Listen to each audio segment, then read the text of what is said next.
આજે આપણે બનાવીશું શિયાળાનો સ્પેશિયલ ગાજરનો હલવો. ગાજરનો હલવો બનાવવા માટે 500 ગ્રામ ગાજર લઈ તેને છીલી લઈશું. ત્યારબાદ તેને ખમણીની મદદથી ખમણી નાખશું.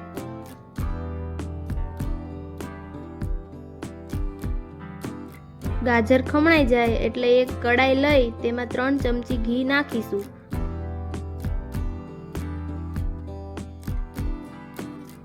ઘી ગરમ થાય એટલે તેમાં ગાજરનું છીણ નાખી દેશું અને તેને સારી રીતે મિક્સ કરી અને 5 મિનિટ માટે પકાવીશું.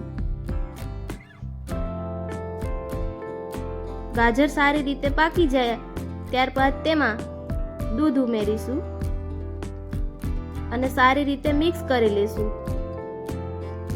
જ્યાં સુધી દૂધ બળે ત્યાં સુધી તેને હલાવતા જાય અને આપણે પકાવીશું.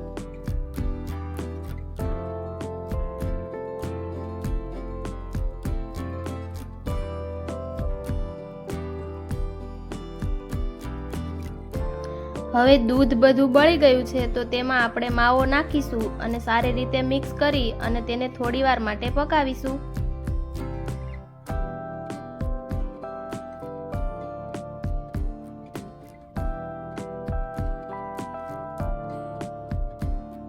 ત્યારબાદ તેમાં સ્વાદ અનુસાર ખાંડ અને એલચીનો પાવડર નાખી અને તેને થોડીવાર માટે પકાવીશું.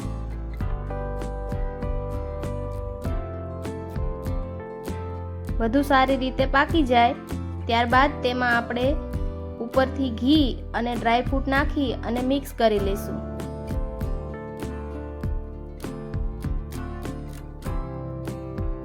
તો તૈયાર છે શિયાળાનો સ્પેશિયલ ગાજરનો હલવો. એકવાર જરૂરથી બનાવજો.